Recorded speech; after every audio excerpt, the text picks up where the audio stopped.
Alors le Seigneur m'a mis à cœur un message particulier ce matin, enfin particulier. Je pense que c'est quand même la base. On va parler ce matin de la nouvelle naissance, mais pas que. Et on va parler aussi de après. Donc on va vraiment explorer un petit peu ce que la parole de Dieu nous dit à travers ça. Et je prie vraiment que ce message puisse vous toucher profondément. Seigneur, je te remercie pour cette belle matinée. Je te prie vraiment, Seigneur, que cette parole puisse toucher les cœurs. Je te prie de prendre toute la place, Seigneur, et que tu puisses apporter ce message tel qu'il était. Je te remercie pour chaque personne en ce lieu qui va recevoir cette parole, vraiment qu'elle puisse porter du fruit ce matin. Je te prie, Seigneur, et je crois que tu vas faire quelque chose en ce lieu ce matin. Alors que ton nom soit élevé au nom de Jésus-Christ. Amen. Alors, pour commencer, on va un peu définir globalement qu'est-ce que c'est la nouvelle naissance. Parce que pour certains, ça peut paraître un peu compliqué. On a vu pour Nicodème que ça n'a pas été facile pour lui de comprendre. Et du coup, on va aborder ça d'une manière un peu générale avant de rentrer un peu en profondeur. Mais avant de commencer, j'aimerais vous dire que Jésus-Christ n'est pas venu apporter une religion. Il n'est pas venu ici pour que nous nous appelions des chrétiens évangéliques, ou des chrétiens catholiques, ou des chrétiens orthodoxes, ou des chrétiens protestants, ou autres. Il n'est pas venu pour amener une nouvelle religion, une dénomination, quelque chose comme cela. Alors, on a institué l'Église, et c'est l'œuvre de Dieu, mais le but de Jésus-Christ, c'était de faire de nouvelles naissances. Il était là son but, de te sauver et que tu naisses de nouveau. Alors, on va prendre 2 Corinthiens 5, 17. Il dit que si quelqu'un est en Christ, il est une nouvelle créature, et que toutes choses anciennes sont passées, et que voici toutes choses sont devenues nouvelles. Ce verset est incroyable. C'est un verset que, au début de ma conversion, qui m'a vraiment encouragé. Il m'a vraiment encouragé, ce verset. Parce que quand tu acceptes Jésus dans ta vie et que tu décides fermement de le suivre, tu deviens alors une nouvelle personne. Tu n'appartiens plus à ce monde, mais tu deviens un habitant du royaume de Dieu. Bonne nouvelle, les amis. Pour certains d'entre vous ici, vous êtes des habitants du royaume de Dieu. Et du coup, toutes choses anciennes sont passées. Et voici toutes choses, et je dis bien toutes choses, sont devenues nouvelles. C'est la bonne nouvelle. Toutes choses deviennent nouvelles. Amen. Tu nais de nouveau. C'est nécessaire, car notre nature en Adam, c'était le péché et la mort. Et que notre nature en Christ, c'est la liberté et la vie. Et je peux en témoigner aujourd'hui. Je peux en témoigner vraiment aisément même. Je peux témoigner qu'aujourd'hui, Jésus m'a sauvé. Mais Jésus m'a transformé. Vous savez, j'ai vu beaucoup plus de choses après ma conversion que pendant ma conversion. Et des fois, c'est vrai qu'on désire voir des choses, on désire, pour voir, on a envie de voir avant de croire. Et j'ai eu la grâce de faire partie de ces personnes qui ont vu. J'ai vu la lumière de Dieu. Ça m'a amené à la foi. Mais mon ami, ce que j'ai vu après était bien plus grand. Qui était bien plus grand. Ce que j'ai vu après était bien plus grand. Parce que vous imaginez, c'est comme si j'invite quelqu'un à la maison, parce que j'ai envie de le voir, mais que je ne lui ouvre pas la porte d'entrée. Je ne le verrai pas. Ça paraît logique quand même quand on y pense. Si je n'ouvre pas cette porte, mettons, il y a quelqu'un qui est derrière cette porte, et parce que je l'ai invité, on va dire que c'est la porte d'entrée de l'église, et il toque à la porte, mais je ne lui ouvre pas. Et je ne peux pas dire qu'il n'est pas venu. Hein. Je ne peux pas dire qu'il était en retard. Je ne peux pas dire qu'il n'était pas là quand je l'ai invité. Mais par contre, je peux dire que je n'y ai pas ouvert la porte. Du coup, je ne l'ai pas vu. C'est une image, les amis. Mais la réalité, c'est la même. La réalité, c'est la même. C'est quand qu'il y a un moment où tu t'es dit, mais si aujourd'hui tu es là, c'est pas pour rien. Si aujourd'hui tu es là à entendre ce message, c'est pas pour rien. Dieu t'aime à un grand prix. On va définir aussi rapidement le royaume de Dieu pour ne pas faire d'amalgame. Parce que ça peut paraître un peu technique, mais c'est rien de tout ça. Le royaume de Dieu, c'est un endroit où physiquement Dieu règne, mais pas que. Le royaume de Dieu, il est aussi dans ton cœur, parce que Dieu vit dans ton cœur. Dieu vit en toi. Il a mis son royaume en toi. Le royaume de Dieu, c'est aussi l'Église, parce que sa gloire est parmi nous. Elle est au milieu de nous. Il siège au milieu de nous. Le royaume de Dieu, c'est simplement ça. Les amis, vraiment, j'aspire ce matin. J'aspire ce matin. Et j'y crois fermement. Parce que je prêche un Dieu puissant. Je prêche un Dieu qui m'a sauvé, moi qui avait tant de colère dans mon cœur, qui avait tant de haine, qui avait tant d'addiction, qui avait tant de problèmes. Ce Dieu-là m'a transformé. Je suis là aujourd'hui devant vous. Ça me paraît même dingue juste d'être là, de parler de lui comme ça. Dieu est bon. Dieu est incroyable. On va approfondir un petit peu, on va prendre l'histoire de Nicodème, parce que son histoire est incroyable et je ne pouvais pas parler de la nouvelle naissance sans parler de Nicodème. Jean 3, versets 1 à 10. Or, il y avait parmi les pharisiens un homme du nom de Nicodème, un chef des Juifs. Vraiment, je vous encourage à retenir, un chef des Juifs. Il vint de nuit trouver Jésus et lui dit, « Maître, nous savons que tu es un enseignant envoyé par Dieu, car personne ne peut faire ces signes miraculeux que tu fais si Dieu n'est pas avec lui. » Jésus lui répondit, « en vérité, je te le dis, à moins de naître de nouveau, personne ne peut voir le royaume de Dieu. » Nicodème lui dit, « Comment un homme peut-il naître quand il est vieux? Peut-il une seconde fois entrer dans le ventre de sa mère et naître ?» Jésus répondit, en vérité, je te le dis, à moins de naître d'eau et d'esprit, on ne peut entrer dans le royaume de Dieu. Ce qui naît de parents humains est humain, et ce qui est né de l'esprit est esprit. Ne t'étonne pas que je t'ai dit, il fallait que vous naissiez de nouveau. Le vent souffle où il veut, et tu entends le bruit, mais tu ne sais pas d'où il vient, ni où il va. C'est aussi le cas de toute personne qui est née de l'esprit. Nicodème reprit la parole et lui dit, « Comment cela peut-il se faire ?» Jésus lui répondit, « Tu es enseignant d'Israël et tu ne sais pas cela. » J'ai voulu ajouter le verset 9 et 10 pour bien situer le contexte de qui est cet homme. Qui est cet homme? Je suis vraiment content que Jésus a décidé de parler de la nouvelle naissance à Nicodème et pas un autre personnage. Parce que je vous rappelle que Nicodème est un chef des Juifs. C'est pas rien. À l'époque, Israël, on était dans une théocratie où le peuple était dirigé par Dieu, et s'il était chef des Juifs, il était aussi chef du peuple, et il était aussi enseignant d'Israël. Donc il connaissait parfaitement la parole. Et c'est là aujourd'hui je veux mettre un petit point. C'est que tu peux connaître la Bible par cœur. Tu peux enseigner la parole de Dieu d'une manière remarquable. On voit des docteurs à l'université qui prêchent la parole peut-être mieux que nous, pasteurs, ou peu importe, parce qu'ils connaissent bien la parole de Dieu. Tu peux te faire une espèce de coaching intérieur pour devenir meilleur. C'est un peu à la mode en ce moment, là, les déconstructions, constructions, déconstructions, constructions intérieures. Tu peux faire cela. Il n'y a pas de souci. Tu peux prendre l'apparence de la piété et faire l'homme pieux. Mais mon ami, tu ne tromperas jamais Dieu. Tu ne tromperas jamais Dieu. Ça ne suffit pas pour être citoyen du ciel. Ça ne suffit pas. Car il a dit qu'à moins de naître de nouveau, personne ne peut voir le royaume de Dieu. Alors je te pose une question. As-tu vraiment accepté Dieu dans ta vie? Est-ce que tu es né de nouveau? J'ai une bonne nouvelle. Car si tu ne l'as pas fait, c'est pas trop tard. Si tu ne l'as pas fait, c'est pas trop tard. À chaque seconde, chaque microseconde de ta vie, tu peux faire cet engagement et accepter Jésus dans ta vie et naître de nouveau. C'est le meilleur choix de ma vie. Ma vie a tellement été transformée par la présence de Jésus-Christ dans ma vie.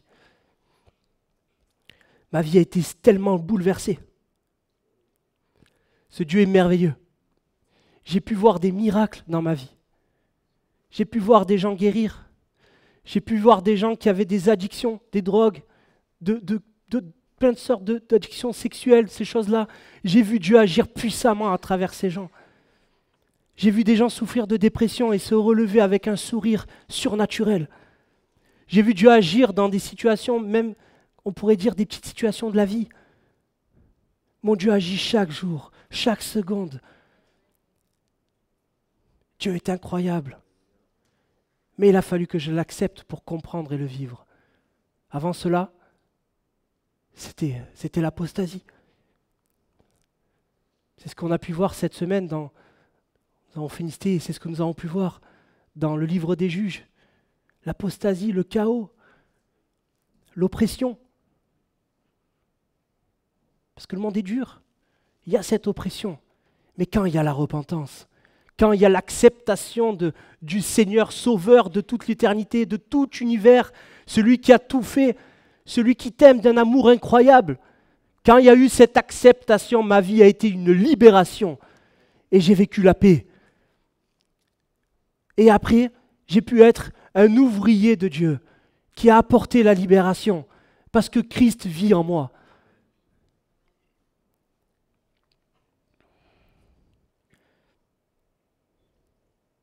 Qui peut faire ça? Qui peut faire autant de choses dans la vie d'un seul homme? Peu importe qui nous sommes, il ne regarde pas à ce qu'on est. C'est fou. Il ne regarde pas à ce qu'on est parce qu'il sait la personne merveilleuse que tu es. Il sait la personne incroyable que tu es au fond de ton cœur. Il sait que toi, quand tu penses que tu es ceci ou cela, lui, il sait que tu es un conquérant. Il sait que tu es une personne extraordinaire. Il sait que tu es une personne qui peut faire des choses incroyables autour d'elle. Alors, comme je disais, tu peux essayer de devenir meilleur. Et tu vas sûrement y arriver. Tu vas sûrement y arriver. Mais ce Dieu te transforme de tout en tout. Avec douceur. Et avec une efficacité redoutable. On va prendre Colossiens 2, versets 8 à 18. Faites attention. Que personne ne vous prenne au piège par la philosophie, par des tromperies sans fondement, qui s'appuient sur la tradition des hommes, sur les principes élémentaires qui régissent le monde et non sur Christ. En effet, c'est en lui qu'habite corporellement toute la plénitude de la divinité. Vous avez tout pleinement en lui, qui est le chef de toute domination, de toute autorité. Et c'est en lui que vous avez été circoncis d'une circoncision qui n'est pas faite de la main de l'homme. Rapidement, la tradition, on coupait le prépuce aux enfants, c'était la circoncision, c'était une tradition. Mais Christ lui-même, il dit que la circoncision de Christ consiste à vous dépouiller du corps et de votre nature pécheresse. Vous avez été ensevelis avec lui par le baptême. Et vous êtes aussi ressuscités en lui. Et avec lui, par la foi en la puissance en Dieu qui l'a ressuscité. Vous qui étiez morts en raison de vos fautes et de l'incirconcision de votre corps, il vous a rendus à la vie avec lui. Il nous a pardonné de toutes nos fautes. Il a effacé l'acte rédigé contre nous qui nous condamnait par ses prescriptions. Et il l'a annulé en la clouant à la croix. Entends-tu ce matin? Il a ainsi dépouillé les dominations et les autorités. Il les a données publiquement en spectacle en triomphant d'elles à la croix. Mon Dieu est puissant. Que personne donc ne vous juge au sujet du manger ou du boire ou à propos d'une fête, d'un nouveau mois ou du sabbat. Tout cela n'était que l'ombre des choses à venir, mais la réalité est en Christ. Que personne, par son goût d'une fausse humilité, du culte des anges, ne vous prive de la gloire, de la victoire. Plongé dans ses visions, un tel homme est sans raison enflé d'orgueil, sous le fait de ses pensées toutes humaines. Ne vous trompez pas. Il y a tellement de distractions à l'heure d'aujourd'hui. On est tellement éparpillés. Il y a tellement de gris-gris. Vous voyez de quoi je parle? Les gris-gris. Ah, ça, il faut que ça s'arrête, les amis. Il y a tellement de gris-gris, mais qu'est-ce que ça veut dire? Non, les amis, c'est pas ça qui va te sauver. C'est pas ça qui va faire de toi quelqu'un qui va marcher dans la victoire. Il y a tellement de fausses spiritualités. Des choses qui... Alors ils sont marrants. Je me plais à étudier parce que je dois savoir de quoi les gens parlent. Et je regarde ces choses. Et j'essaye de comprendre. Mais qu'est-ce qu'ils font ces gens-là? Ils prennent la parole de Dieu et ils prennent des morceaux comme ça, tac, tac, tac. Parce qu'il y a une puissance dans la parole de Dieu. Alors ils la prennent et puis les gens sont attirés. Parce que en nous, la Bible dit qu'il y avait un vide dans le cœur des hommes qui avait la forme de Dieu. En nous, on a tous ce truc de vouloir aller vers Dieu. Tout le monde s'est posé la question. Que tu crois ou que tu ne crois pas, ce matin tu es là. Parce que dans ton cœur, il y a un vide qui a la forme de Dieu. Ce vide-là, tu ne peux pas le laisser comme ça, béant, et le remplir de toutes ces choses qui n'arriveront pas à la combler, qui t'emmèneront dans la tristesse et le malheur ou la maladie. Tu ne peux pas garder ça. Tu dois accepter aujourd'hui. Tu dois accepter. Parce que Dieu veut ton bien.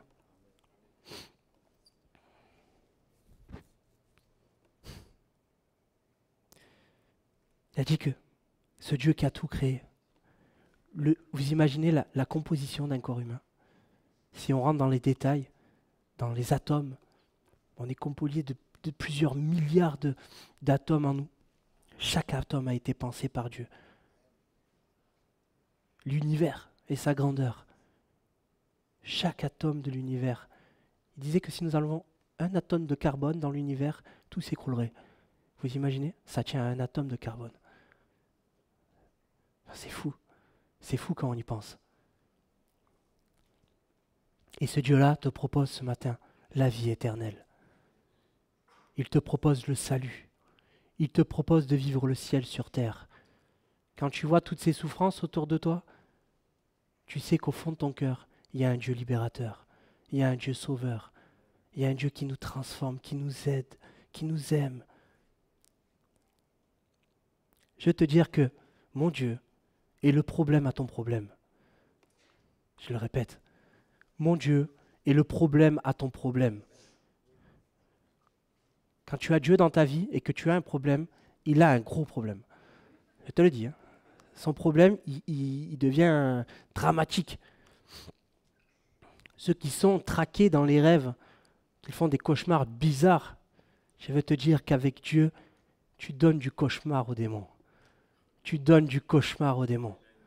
Quand ils viennent te tromper la nuit comme ça, sois capable de rigoler. Parce que sois confiant. Sois confiant. Christ et Dieu est puissant. Le Saint-Esprit en nous est tout puissant. Rien de... Ne soyons pas impressionnés par ces choses-là. Elles sont rien du tout. La seule chose qui compte, c'est que tu sois sauvé et que tu répandes ça autour de toi. Axel l'a bien dit tout à l'heure. À la croix, il a tout vaincu. Il a effacé toutes tes fautes. Ce Dieu merveilleux, je ne vais pas refaire la prédication la dernière fois, mais rappelons-nous quand même que Christ était Dieu et qu'il était au ciel et qu'il était bien. Et qu'il s'est fait homme avec toute la charge qu'on sait d'être un homme. Avec un grand H. Je n'exclus aucune femme ici. Il a choisi de le faire. Il a choisi de se dépouiller. Quand tu vis cette réalité, que tu comprends et que tu as une relation avec Dieu et qu'il te parle et que tu comprends qu'un jour, il a fait ça, mais c'est incroyable. Qu'attends-tu d'autre comme miracle? Qu'attends-tu d'autre comme miracle que Christ à la croix ressuscité? Et des milliards de gens qui l'adorent depuis des milliers d'années. Non, mais si ce n'était pas vrai, ça serait arrêté. C'est évident. Il y a une réalité en Christ. Pour nombreux d'entre vous, vous avez vécu des choses incroyables. Vous êtes nés de nouveau. Il est venu comme un simple homme mourir à la croix. Pour toi aujourd'hui. Je te le dis, pour toi aujourd'hui. Il connaît ton prénom. C'est lui qui t'a donné ton prénom. Il connaît ton prénom. C'est tout ton être qui est restauré, renouvelé. Choisis la vie et engage-toi. Engage-toi pleinement, passe par le baptême, car il a dit qu'il faut naître d'eau. Et Jésus est passé par le baptême. Si tu n'as pas la Bible, viens me voir, je t'en donne une à la fin du culte. Je t'encourage à la lire, à comprendre ces choses-là. Et à être encouragé à aller vers le baptême. Parce que le baptême, c'est pas simplement de te mettre la tête sous l'eau. Non, parce que sinon, bataille à la piscine, on connaît, on serait tous baptisés des enfants. Mais c'est pas simplement ça. Le baptême, c'est plus que ça. C'est un symbole, c'est que publiquement, tu engages ta foi. Et au fond de l'eau, il reste tout ton vieil homme. Et ta vie commence réellement à partir de ce moment-là. Ta vie commence réellement au moment où tu as accepté Christ dans ta vie, que tu as accepté pleinement la dimension de Dieu, 3 fois saint, Père, Fils et Saint-Esprit. Quand tu l'as accepté pleinement, ta vie commence à ce moment-là. Ah, je ne regrette vraiment pas, je vous le dis.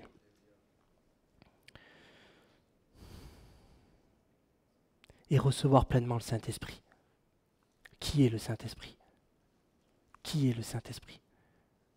Le Saint-Esprit est une personne. Le Saint-Esprit est une vraie personne. Il est Dieu.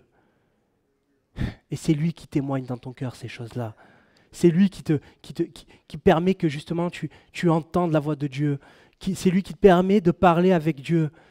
C'est lui qui t'aide dans ton quotidien. C'est lui qui permet que quand on descend et qu'on prie avec autorité, il se passe des choses. Les amis, on le voit encore aujourd'hui. On l'a vu encore ces derniers mois. On a vu des miracles dans cette église. C'est réel. C'est réel. La dépression ne se soigne pas avec des médicaments.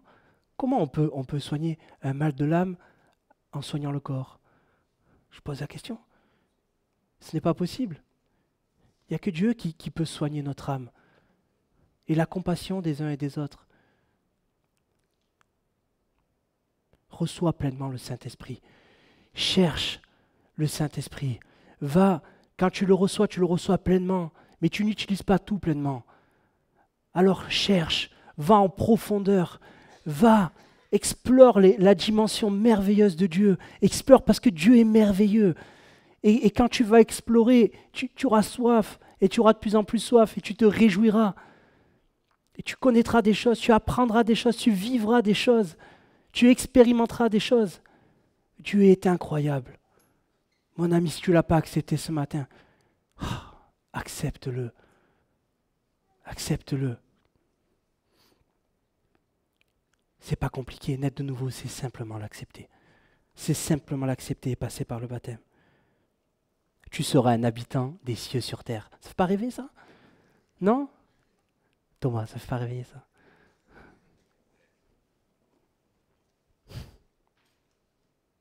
Dieu t'aime. Dieu veut construire une relation avec toi. Et si tu te demandes pourquoi, parce qu'il en a envie. Il en a envie.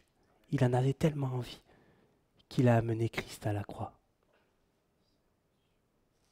Alors maintenant, on va continuer cette prédication. Et j'aimerais parler de toi, qui es né de nouveau. Où en es-tu? Où en es-tu ce matin? Où en es-tu, toi qui as accepté Dieu il y a 1 an, 2 ans, 3 ans, 10 ans, 20 ans, 30 ans, 50 ans? Pour d'autres, beaucoup plus. Où en es-tu ce matin? Où en es-tu? Je te rappelle que si Dieu est avec toi, qui sera contre toi? Alors c'est pas par les œuvres que nous sommes sauvés, nous le savons. C'est par la foi, le moyen de la foi. Mais dans cette nouvelle naissance en Jésus-Christ, quel autre moyen nous avons que de le servir et de répandre sa lumière autour de nous par différentes bonnes œuvres? Qu'est-ce que nous avons d'autre que ça? Éphésiens 2, versets 8 à 10. Merci Gisèle pour ton service. En effet, ce n'est pas par la grâce que vous êtes sauvés, c'est par le moyen de la foi.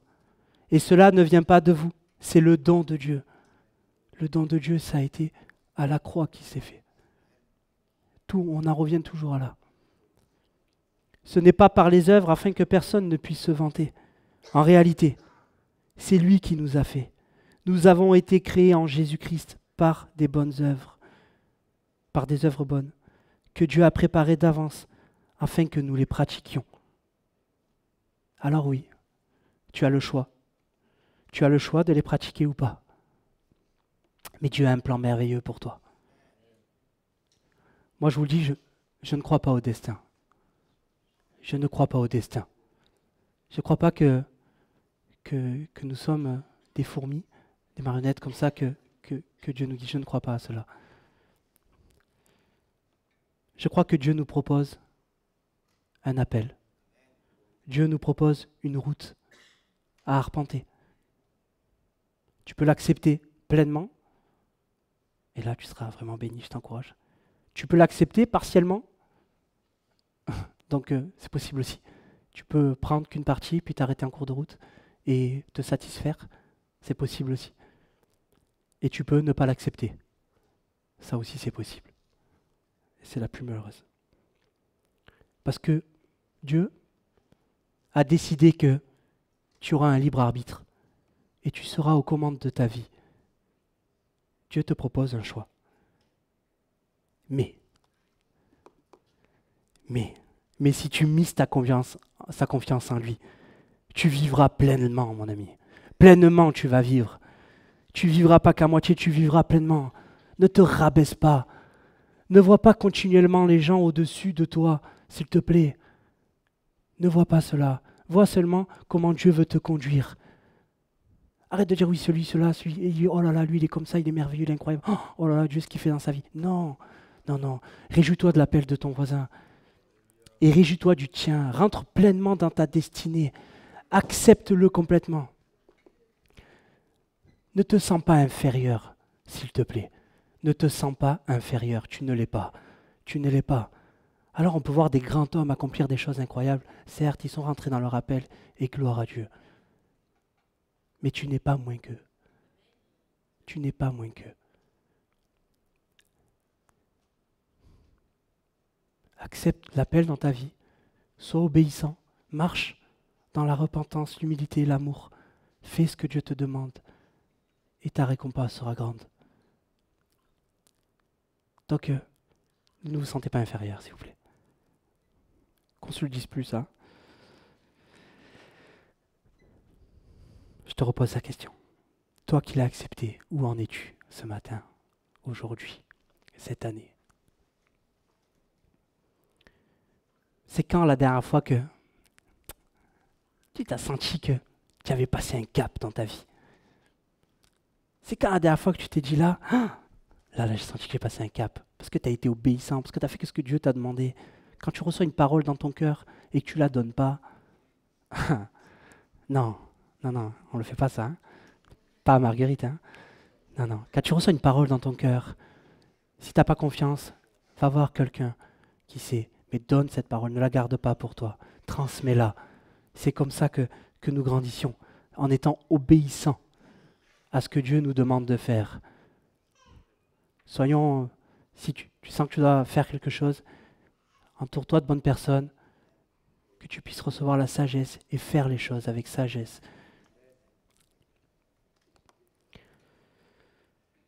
Nous devons marcher de gloire en gloire. Alors aujourd'hui, des fois, ça arrive qu'on s'éparpille un peu. C'est normal, on est humain, ça m'arrive aussi, ça nous arrive à tous, je pense, que personne ne s'est jamais éparpillé. Mais aujourd'hui, je veux t'encourager à te recentrer. À te recentrer. Si tu es éloigné en ce moment de Dieu, s'il te plaît, au nom de Jésus-Christ, rapproche-toi de lui. Il nous a donné ce ministère de la réconciliation. Alors aujourd'hui, je veux te le dire, si tu t'es éloigné de Dieu, s'il te plaît, reviens à lui. Reviens à lui. Ne reste pas comme ça. Ne perds pas ton temps dans des choses futiles, mais réconcilie-toi avec Dieu. Retrouve le chemin. Et comme on le dit depuis 2 dimanches, reprends courage, fortifie-toi et marche. Parce que tu dois marcher après. Ça ne sert à rien de se fortifier pour rester assis. Ça ne sert à rien de demander la puissance de Dieu dans son canapé. Ne soyons pas trop spirituels non plus. Elle ne te sert à rien, la puissance de Dieu sur ton canapé. À part si tu en veux un deuxième, tu peux essayer la multiplication. Mais sinon, elle ne te sert à rien. On est d'accord? On est là, des fois, on fait des choses... voilà, demande la puissance de Dieu, sors. Il va y avoir une équipe d'évangélisation, sors.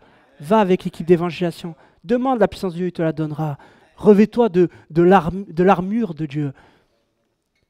On ne va pas reprendre Éphésiens, ce n'était pas le but, mais je t'encourage à la demander, mais la mettre en action. Si tu la demandes pour ne pas rien faire, ne la demande pas. Tu as juste besoin de consolation. Tu as juste besoin de retrouver le cœur du Père. Tu as besoin de discerner ce que tu as besoin au bon moment. Je te laisse ce verset, il est gratuit. Psaume 139, versets 23 à 24. Il dit: Examine-moi, ô Dieu, et connais mon cœur. Mets-moi à l'épreuve et connais mes pensées. Verset 24. Regarde si je suis sur une mauvaise voie et conduis-moi sur la voie de l'éternité. Soyez bénis vraiment, mes amis. C'est une prière que tu peux faire. J'avais cette image d'un prince héritier qui ne devient pas roi. Et l'histoire en témoigne. C'est arrivé plein de fois dans l'histoire du monde. C'est arrivé aussi dans la Bible.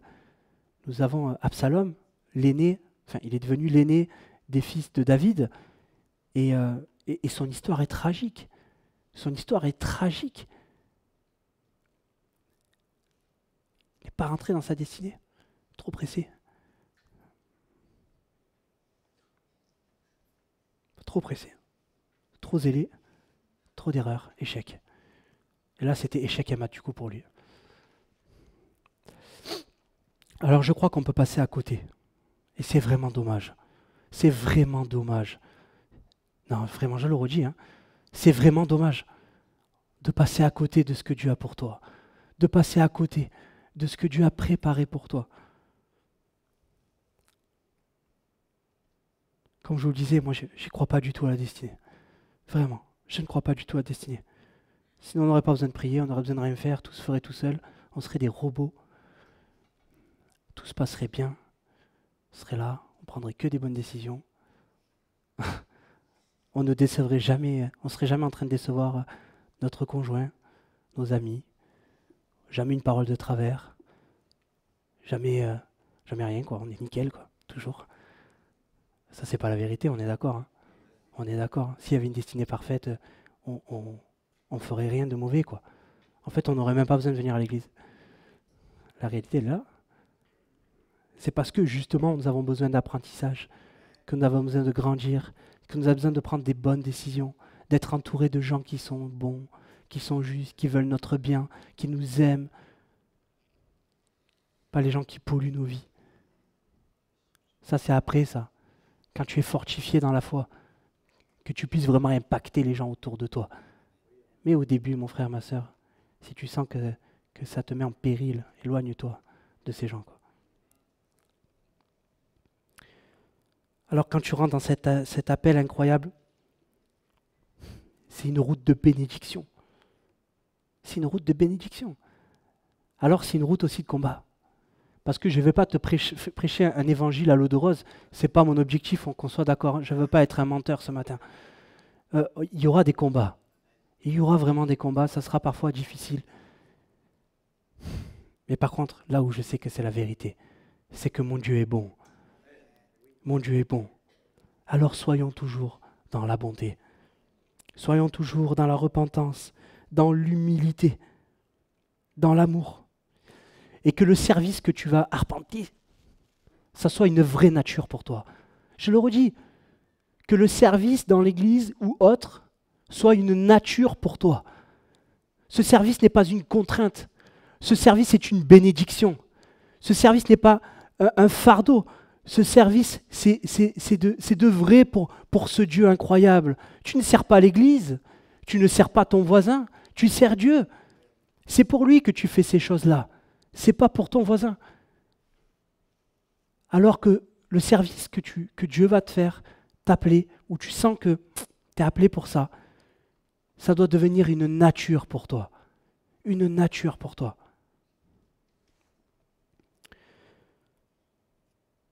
Et peu importe où tu vas te trouver. Servir Dieu, c'est 24 heures sur 24, 7 jours sur 7. Je ne mets pas de pression. Non, j'en mets pas. J'en mets pas. Mais peu importe où tu vas te trouver. C'est ça que je veux dire ce matin. Quand tu es dehors, quand tu es à la maison, quand tu es au travail, quand tu es à l'église, sois toujours le même. C'est ça le service aussi. Tellement c'est une nature pour toi, tu seras toujours le même. Voilà. Et c'est ça que ton service doit refléter, ta personnalité. Parce que Dieu ne te demande pas d'être un érudit. Une fois, j'ai fait cette erreur. Parce qu'à force de lire la Bible, on retient des versets et tout. Et je voyais des frères qui sortaient des versets comme ça. Je me disais, c'est classe quand même. Hein. J'ai commencé à sortir des versets comme ça un peu. Ouais, la Bible dit que dans ceci, cela. Et Dieu m'a repris, hein, direct. Hein. Il m'a repris, il m'a dit, mais qu'est-ce que tu fais? Est-ce que je t'ai demandé de faire cela? Alors je ne dis pas de ne pas donner de verset. Mais n'expose pas ta science non plus, je t'ai pas demandé de faire ça. Quand je t'ai trouvé à l'époque, comment tu étais? Eh bien, je me suis amélioré, mais j'ai gardé des facettes de mon caractère, parce que Dieu voulait garder ce caractère-là, un peu impulsif, un peu dedans, un peu joyeux, un peu souriant, un peu taquin, ces choses-là. Dieu me veut comme ça. Alors je ne vais pas faire... on a une image faussée du saint. Le saint, c'est celui qui a accepté Jésus dans sa vie, c'est tout. Tu es saint, mon frère, ma sœur. Tu es un saint ou une sainte. Le fait d'accepter Dieu dans ta vie, de marcher, nous sommes l'église des saints. C'est ce que Paul dit sur les saints. Nous sommes les saints. Saint, c'est pas quelqu'un qui marche comme ça, les yeux fermés, et qui bénit comme ça. Ce n'est pas seulement ça. Nous serions des instruments de bénédiction, c'est important de l'être. Je vous encourage à être un instrument de bénédiction. Mais être un saint, c'est être toi-même. Donc reste toi-même. Reste toi-même. Éphésiens 4, verset 24. Et à vous revêtir de l'homme nouveau, créé selon Dieu dans la justice et la sainteté qui produit la vérité. Alors ne gaspille pas cette grâce d'accomplir l'œuvre de Dieu. Progresse sans cesse, sois toujours en train de progresser. Ne dis pas, ah, moi, mon frère, ce que j'ai vécu dans ma vie, ça y est, j'ai tout vu. Non. Tu n'as pas tout vu. C'est pas possible. Sinon, il t'aurait déjà repris. Sois un représentant de la parole de Dieu. Sois un représentant. La Bible dit d'être des ambassadeurs de Christ. Sois un ambassadeur irréprochable. Sois un ambassadeur que sa nature, c'est d'aimer Dieu et d'aimer les autres. Tout à l'heure, Axel a fait une belle prière. Elle a dit, Seigneur, aide-moi à aimer plus ma femme. Seigneur, aide-moi à aimer plus mes enfants. Seigneur, aide-moi à aimer l'autre. Ah, c'est une prière que nous devons faire chaque jour. Parce que aimer, c'est pas facile. On le sait. Je suis papa de 4 enfants, marié. Donc, c'est pas toujours facile, je l'entends très bien. Mais bon, c'est une nature. C'est comme ça que nous devons prier. Dans ma couverture je cherchais un peu un verset à la fin et ma couverture de ma Bible y a marqué, il a dit, vous me chercherez, vous me trouverez. Parce que vous me chercherez de tout votre cœur, je me laisserai trouver par vous. C'est dans Jérémie 29, 13, 14. Si tu le cherches de tout ton cœur, je te fais la promesse ce matin qu'il va se révéler à toi. Il t'a aimé un grand prix, n'oublie pas. Si toutefois tu l'acceptes aujourd'hui, la Bible dit dans Romains 8, verset 21, entends les mots, elle a l'espérance d'être, elle aussi, libérée de l'esclavage, de la corruption, pour prendre part à la glorieuse liberté des enfants de Dieu. Est-ce que ça fait écho à ton cœur ce matin? Est-ce que ça fait écho à ton cœur ce matin? Est-ce que tu sens Dieu presser ton cœur ce matin?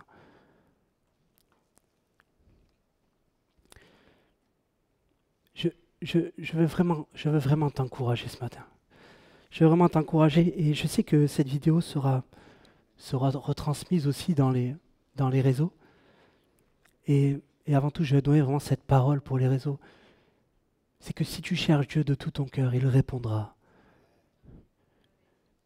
Et aujourd'hui, après on va couper la vidéo, mais que tu puisses faire cette parole, tu peux faire cette prière, que tu puisses accepter Jésus-Christ comme ton Seigneur et Sauveur, que tu puisses demander pardon pour tes fautes, et que tu puisses chercher vraiment une église pour trouver un endroit pour qu'on t'exhorte, qu'on t'encourage, où tu puisses te faire baptiser.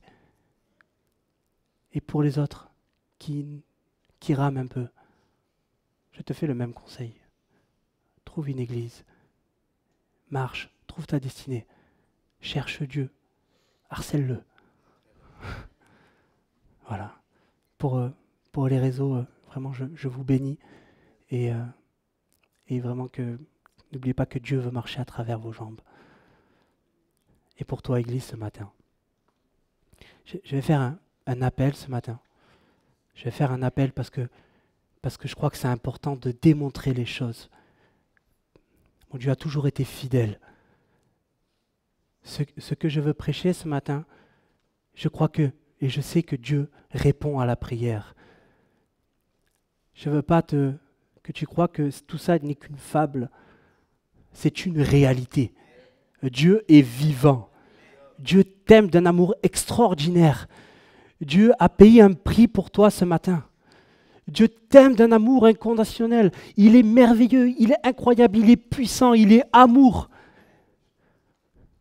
Alors ce matin, je vais faire 2 appels. Le premier, c'est pour toi qui n'as pas accepté Jésus-Christ dans ta vie.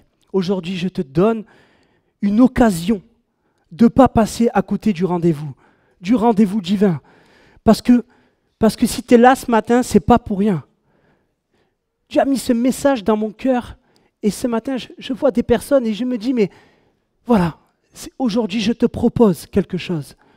Parce que tu as le libre arbitre de dire oui ou de dire non. On en a assez parlé. Mais ce matin, si tu acceptes dans ta vie, tu vas accepter Jésus dans ta vie, je vais te demander d'avancer, de faire ce pas de foi, ce pas de courage, ce pas où tu vas ôter de toi la timidité. Et tu vas y aller, parce que c'est de ta vie que je parle ce matin. C'est de ta vie que je parle. Je refuse que tu partes de ce lieu comme tu es rentré, avec la tristesse, la peine, la dépression, toutes ces choses qui font de toi que ça te noie dans un torrent de tristesse ou de peine ou de colère. Et cela, je le refuse. Alors ce matin, je te propose quelque chose. Je te propose d'accepter Jésus-Christ dans ta vie ce matin.